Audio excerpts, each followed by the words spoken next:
O sea, el 2020 no nada más fue de pandemia, y porque aparte hubo incendios, hubo inundaciones, hubo tifones, hubo huracanes más grandes como nunca los habíamos visto en la historia. Necesitamos verlo y necesitamos también que las otras personas lo visualicen. Normalmente no son las acciones individuales, sino que el 70% de las emisiones globales son causadas por grandes empresas y más por las petroleras, ¿no? Y aunque no queramos, estamos contribuyendo un poco desde cierta manera y tenemos barreras psicológicas por las cuales nosotros no podemos adoptar otro tipo de actividades más sustentables, sostenibles para el ambiente. Y les voy a presentar en este momento. Hablemos entonces. Hablemos de psicología, Elena. No soy experta porque soy ingeniera, pero me lo explicó un psicólogo. Entonces, tenemos 4 barreras principales. La primera tiene que ver con la familiarización, que es del conocimiento propio alrededor de todos estos términos y de lo que está pasando. Entonces, o tenemos mucha información, o tenemos poca información, o tenemos tanta información que nos abruma, no sabemos qué hacer con ellas, nos sentimos muy imperfectos porque todos te están diciendo que necesitas hacer esto, necesitas hacer lo otro, y pues en la realidad los humanos somos imperfectos y no es como que vamos a poder llegar individualmente a ser 100% sustentables, por lo menos no ahorita en el mundo en el que vivimos. Luego está la parte de las barreras de creencias, que son todas estas percepciones y actitudes que nosotros ya traemos inherentes en nosotros y que no nos permiten ver más allá de nuestros propios prejuicios, que viene un poco con la parte cultural, que esa ya es más colectiva, ¿no? O sea, es este comportamiento de todos los grupos y las presiones sociales que tenemos por hacer una cosa, aunque no estemos verdaderamente convencidos de hacerlas.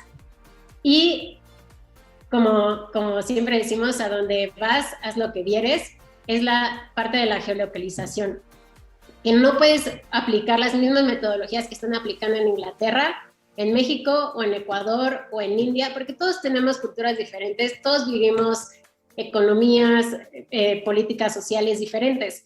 Entonces, sí se necesita como una tropicalización acerca de las prácticas internacionales, porque necesitamos entender cuáles son las barreras específicas de una población. Y nuestra siguiente pregunta, tomando en cuenta la carencia de todas estas políticas públicas y que sabemos que se están disminuyendo con este gobierno, todas estas tendencias de greenwashing que tienen las empresas nada más para hacer más mercadotecnia y para que les compres más productos, y las iniciativas diseñadas, como decía Luis, que solo son para cubrir un requerimiento social.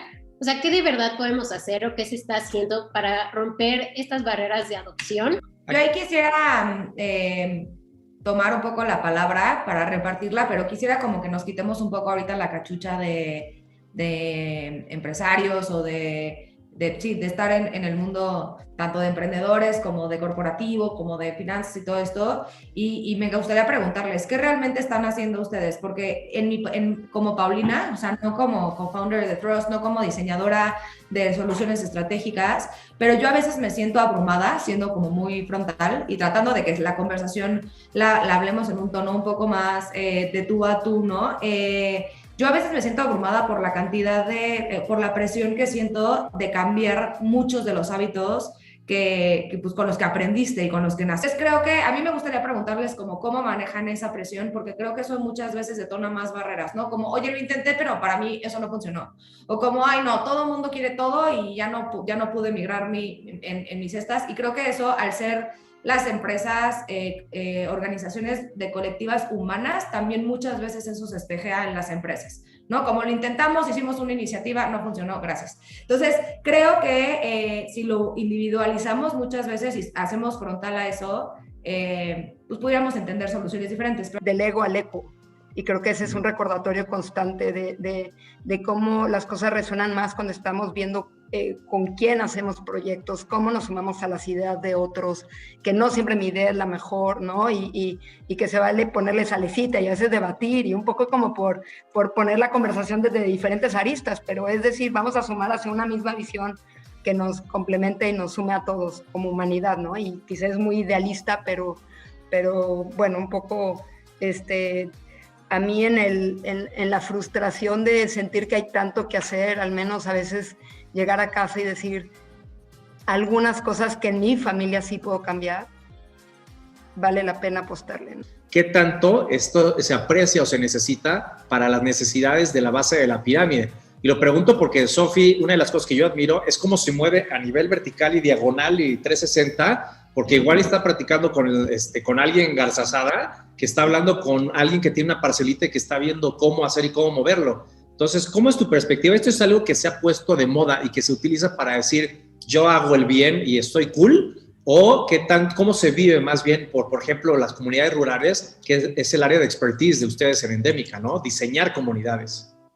Pues justo, yo estaba justamente hablando y justo iba a hacer esa arista de contraste con todos ustedes, en donde obvio nosotros vivimos una realidad, la realidad de la ciudad, la realidad de la comunidad, la realidad de decir, estoy en mi casa, tengo un salario seguro, en mi profesión es tal, soy directivo de tal cosa, tuve la oportunidad de cruzar la universidad en tal lugar y tengo tantos posgrados, y entonces estamos hablando de un beneficio de una sociedad muy acotada y muy puntual. Yo justo estaba en esta lista de qué podemos enseñarles nosotros desde nuestra trinchera. Yo hablo en lo personal, Sofía Rivera, bióloga, amante de la conservación de la biodiversidad.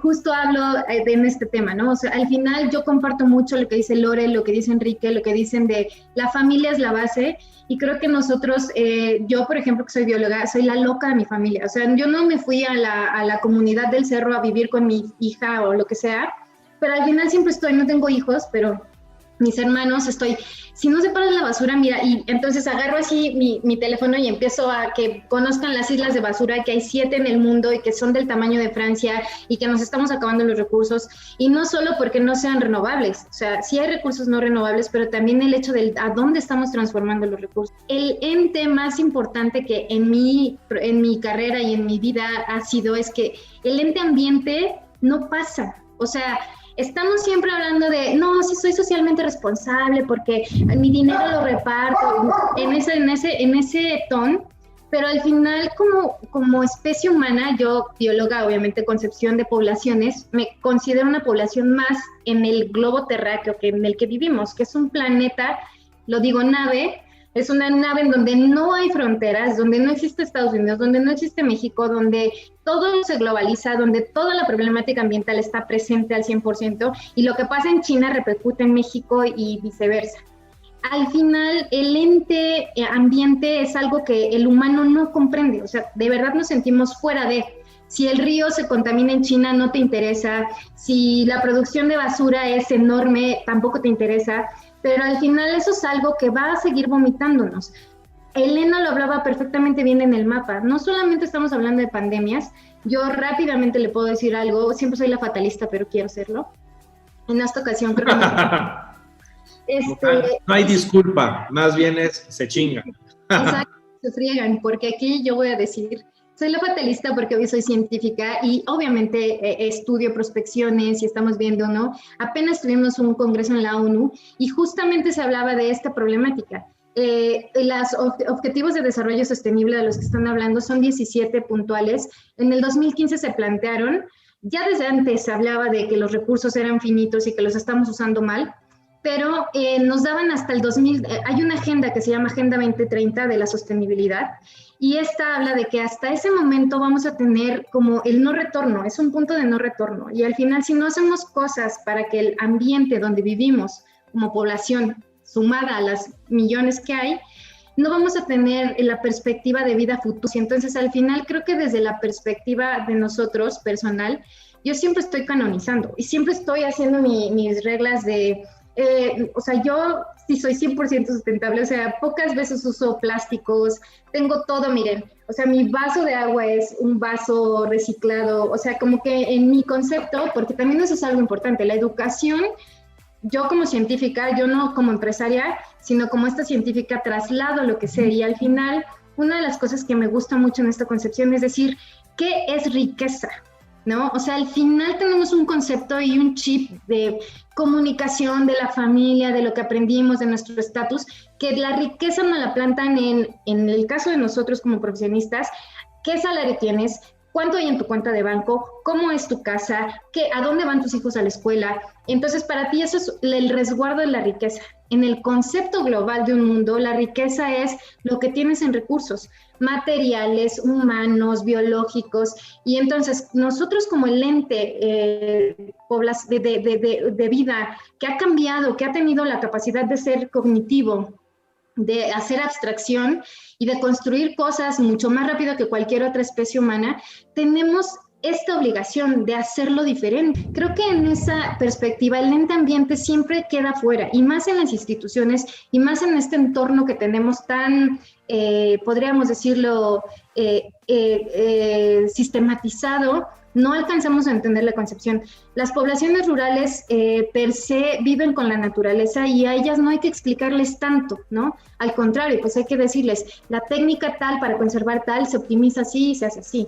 Pero al final creo que el grosor de la educación en cuestión de sostenibilidad tiene que estar en estas ciudades, en los impactos de las empresas. Nosotros no solamente impactamos en la sociedad, en esta parte de la comunidad, sino también hemos estado en proyectos enormes en donde, bueno, hay problemas de la cervecería, que hubo un plantón porque la comunidad tal no quería, se iban a acabar el agua, bla, bla, bla. Nosotros llegamos a las empresas a decirles, a ver, si tu inversión es la empresa, si tu inversión es sacar cerveza, pero además haz otra inversión porque el agua es finita y eso tiene mucho que ver con lo financiero. Ya no te van a dar financiamientos si no tienes yo lo hablo científicamente como recurso natural, pero hablándolo desde la parte financiera es un capital natural. Si tú no le abonas, si tú no le inviertes al capital natural para que tu empresa genere y sea permanente, no solo por 10 años, 20, porque las cerveceras pasa, y otras industrias, pasa que llegan a un lugar, se acaban los recursos, migran, eso es explotación, depredación. Nosotros a la hora de entrar a las empresas lo que queremos es decirles, hazlo diferente. Es una inversión que a largo plazo te va a dar seguridad de que la vida, ¿no? Y hablamos de la vida, y si no del negocio, es a futuro por muchas generaciones. Lo que quisiera yo plantear es, este pensamiento que tú tienes, de alguna forma, y lo quiero conectar un poco con lo que platicaba Lore, de alguna forma para lograr la evangelización, le voy a llamar, colectiva, necesitamos empezar con desde mi punto de vista, y es 100%, y desde la parte cultural de las empresas, por ejemplo, es dos frentes, desde la frente de la viabilidad económica de las acciones que se van a tomar, y la otra es también desde pequeños rituales que van detonando nuevos hábitos y nuevas formas de pensar que a la larga detonan la viabilidad y sostenibilidad del cambio de comportamiento. Por ejemplo, quisiera aquí preguntar a Luis y a Enrique, que son dos personas que durante diferentes maneras, pero han estado trabajando con empresas. ¿Cuál es el tono o cuál es la forma en la que todos nosotros, pero en términos de consultoría, ¿no? Se puede ir generando cambios y rituales y hábitos y prácticas que realmente se mantengan y que trasciendan de lo que sucede en tu oficina, a lo que sucede en tu casa, a lo que sucede en la escuela de tu hijo, a lo que sucede en tu casa. Y también creo que en las empresas muchas veces podemos hacer eso, podemos hacer esta institución de rituales y de prácticas que hagan que la gente cuando llegue a sus casas diga, oye, pues en mi trabajo cambiaron esto o cambiaron esta otra cosa, ¿y por qué no hacerlo, no? ¿Y por qué no mantenerlo? Entonces, Luis y Enrique, que están como consultores, ¿cómo lo ven en términos de cómo empezar a instaurar este tipo de conversaciones y de pláticas en las empresas para hacer el cambio mucho más masivo? Las empresas responden a dos tipos de estímulos, al FOMO y al beneficio económico. Y el beneficio económico puede ser de qué ganó, ya sea a nivel de empatía comercial, una base más amplia de clientes o una nueva generación con la que yo me pueda conectar, que es ahorita la gran pregunta que tienen todos los negocios. Otra tiene que ver con un FOMO a nivel corporativo. Muchos de nuestros clientes llegan porque los demás lo tienen y ellos son los únicos que no tienen un propósito, no tienen un proyecto de sustentabilidad o no tienen una de este tipo de cosas. Entonces es presión social o presión de mercado. Quería traer a la mesa el actor del que no hemos hablado, ¿no? Y porque hay muchos actores y es multifactorial todo lo que estamos hablando, ¿no? Pero es un poco el socio de todas las empresas y el socio de todos nosotros en nuestras casas, que son los gobiernos, ¿no? O sea, sin duda estamos hablando del esfuerzo de las compañías, el esfuerzo de los individuos, el esfuerzo de los ciudadanos, pero al final todo eso está en el marco de lo que tenemos en nuestro arreglo social que gestionan nuestros gobiernos, ¿no? Por lo pronto, hablando de ISR, sin entrar en muchas cosas, del lado de las empresas, pues se llevan el 35% de la utilidad de la compañía, ¿no? Y esa se va a utilizar para distintos fines. Y ellos son los que ponen las reglas del juego, ¿no? Entonces, yo creo que, por supuesto, son muy relevantes las acciones que llevan a cabo las compañías y cuando las comparas las compañías con los estados o con los países, pues es un poco el individuo cambiando de hábitos. Y nosotros en casa, pues cambiar de hábitos es muy complejo. Cambiar de hábitos en una compañía es complejo. Pero quien pone las reglas es el gobierno, ¿no? Entonces creo que también, además de todos los esfuerzos tan importantes que encabezan las compañías, individuos, iniciativas de organizaciones de la sociedad civil, etcétera, nosotros como ciudadanos también tenemos que voltear a ver qué es lo que está haciendo el gobierno y un poco exigir alrededor de los marcos regulatorios que existen para decidir cómo participar en esto, ¿no? A ver, pero déjame interrumpirte ahí. Me interesa mucho una opinión muy cortita y puntual de Lore y de Sofi. Trajiste un importantísimo actor a la mesa, Enrique, sin el cual hablar de él es hablar en un lugar hueco, ¿no? Yo te diría que gran parte de los desafíos complejos parten justamente de esto que acaba de mencionar Enrique, los marcos regulatorios sobre los cuales habitan los problemas. Entenderlos, incidir en sus cambios, pero sobre todo lograr un involucramiento ciudadano mayor, donde podamos refrendar que la participación colectiva de todos los órganos de iniciativa privada, la academia, la sociedad civil organizada con el gobierno tienen sí que estar en la fórmula si lo que queremos es encaminarnos como sociedad a un mejor lugar. Tener una relación muy cercana aún entre la empresa y la iniciativa privada, la iniciativa privada y el gobierno, dejando de fuera la sociedad civil, pues estaríamos hablando de un corporativismo que tampoco lo queremos, y si lo dejamos solo sociedad civil y gobierno, pues estaríamos hablando solo de un populismo. O sea, no, la combinación perfecta sucede cuando los cuatro interlocutores estamos en la mesa, y pongo la academia justamente por la importancia de guiarnos basados en ciencia, en evidencia, y sobre ello pues ir marcando el avance, ¿no? Entonces, creo que es sumamente necesario que construyamos puentes sin y a pesar de los liderazgos. Tenemos que aguantarnos y tenemos que encontrar generar puntos de encuentro, de entendimiento y de diálogo unos con los otros. Y algo habrá de resonar. A lo mejor la velocidad es pequeña, limitado el avance, pero iremos en la dirección correcta. ¿Tú qué opinas, Sofía, al respecto? Pues mira, yo justamente quería complementar lo que dice Lore. Nosotros al final somos emprendedores, y una de las cuestiones que caracteriza a los emprendedores es que siempre están fuera de foco. Y yo te lo pongo desde el punto de vista que yo lo he trabajado. Al final nosotros durante todo este recorrido hemos intentado tocar grandes puertas, pero nos ha funcionado mucho esta fórmula de vamos desde la base. Hablando desde la base no voy a ir al partido político a decirle al dirigente o al presidente nacional del PRI que las cosas tienen que ser, no. Nosotros hacemos muchas vinculaciones, entendemos perfectamente bien que el ente gobierno es lo más importante. Ellos son los que ponen las reglas, ellos son los que van a hacer multas, ellos son los que dan beneficios fiscales, ellos son los que pueden marcar la pauta de un país, ¿no? Dejemos atrás el rollo de si hay corrupción o no hay corrupción. Siempre hay gente y hay entes importantes que lo tienen. Nosotros, por ejemplo, tengo muchos amigos científicos que se ponen a este rubro gubernamental, que están haciendo las cosas diferentes, que han logrado puestos importantes en municipios, en alcaldías, que en realidad ya traen este chip. O sea, esta nueva generación, realmente yo soy ferviente entendedora de que mi riqueza no es la cuenta que tengo yo en números de ceros en mi banco, sino al final, ¿cómo voy a impactar en un futuro? Es como este trabajo en colectivo que, bueno, dice Lore, puede ser pequeño y mínimo, pero te pongo un ejemplo. Nosotros ahorita tenemos en Endémica, rescatamos plantas nativas mexicanas, las exportamos, somos la primera empresa en exportarlas, pero con ellos tenemos solo 25 agricultores integrados en la red, pero impactamos ya en un año a 1,005 personas, en donde ellos de ganar 6,000 pesos mensuales están ganando 27,000 pesos mensuales. La diferencia es enorme, ¿no? Entonces, y eso es un año, y eso es mi microempresa. Y imagínate todo el potencial que se tiene, y además está aunado la parte del gobierno, de que haya entes importantes que quieran hacerlo diferente. Hablando del entorno vegetal, el entorno que se lleva en las ciudades, se está tratando de hacer una naturación más acorde, más ambiental. Entonces, al final el impacto tiene que ser, y el chip, que yo hago la invitación a todos los que nos están viendo, que se sumen en lo individual.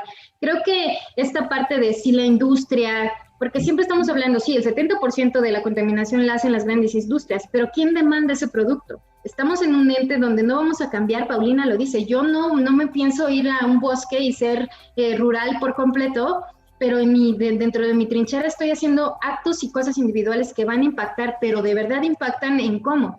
Y esta generación que está pidiendo esta polarización de si no me la demuestras no te creo, pues también nos ayuda que sí se esfuercen, que sí se refuerce el que lo estás haciendo.